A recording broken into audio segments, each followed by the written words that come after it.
we're here on behalf of 60 of us, for a start, to have a press statement on the bills proposing constitutional alterations for a transition to parliamentary system of government.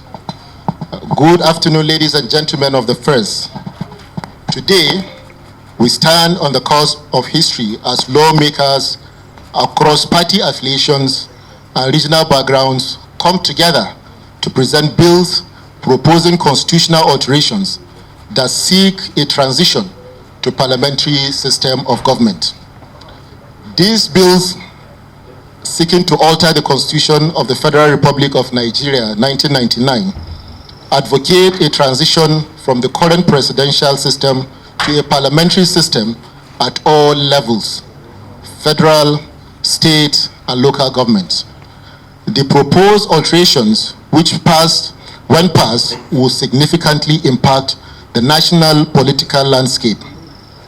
Our founders, in their wisdom and in their political atmosphere, devoid of compulsion, and having considered the interests of their native peoples and their desire to live together in a country where truth and justice reign, where no man is oppressed, and where all citizens live in peace and plenty, adopted the parliamentary system of government. That was the governance of the first system of the First Republic, a period when legislative and executive powers were exercised by the representatives of the people in parliament and in the executive. And by the nature of the system, these representatives were accountable to the people. For 6 years, while it was in operation, the system worked for the country. The collapse of the First Republic and the long stretch of the military rule culminated into the adoption of a new system of government, theoretically fashioned after the presidential system of the United States, but in practice imbibed the utmost attributes of military rule. No wonder the Nigerian president appears to be one of the most powerful presidents in the world. Over the years, the imperfections of presidential system of government have become glaring to all.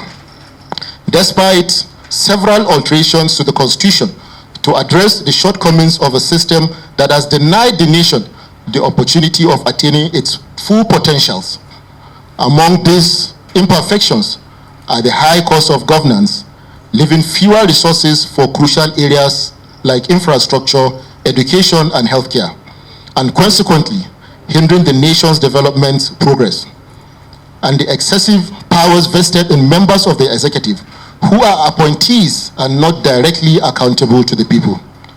The bills that were presented today for the first reading seek a return to the system of government adopted by our fathers, which made governance accountable, responsible, and responsive, and ultimately less expensive. With the presentation of these bills today, we hope to achieve the following. Number one, ignite and provoke a national conversation about the future of Nigeria's governance system, to ensure robust public debate, stakeholder consultation, expert analysis, and a thorough and informed decision-making process. Number three, to raise awareness about the significant development and encourage constructive dialogue on the potential implications of these proposed constitutional alterations. The future of Nigerian governance rests on informed public engagement and responsive and responsible leadership. The fundamental changes in the bills include: 1. Parliamentary system replacing the president with a prime minister to serve as the head of government and establishing the office of the president as a ceremonial leader. These elective offices are to be chosen from the elected members of the legislature. Number 2, legislative elections. Shifting the process of electing governors and chairmen of local governments from general elections to voting within their respective legislative bodies. Number 3, to streamline administration, potentially reducing bureaucratic hurdles and fostering closer collaboration between the executive and legislative branches. Our conviction is that a streamlined executive branch, which replaces the president and the vice president with a prime minister and cabinet chosen from the legislature, could lead to a smaller central government reducing salaries and administrative expenses. We also hold strongly that shifting the election of governors and local government chairmen from general elections to votes within their respective legislative bodies could save billions spent on state and nationwide campaigns.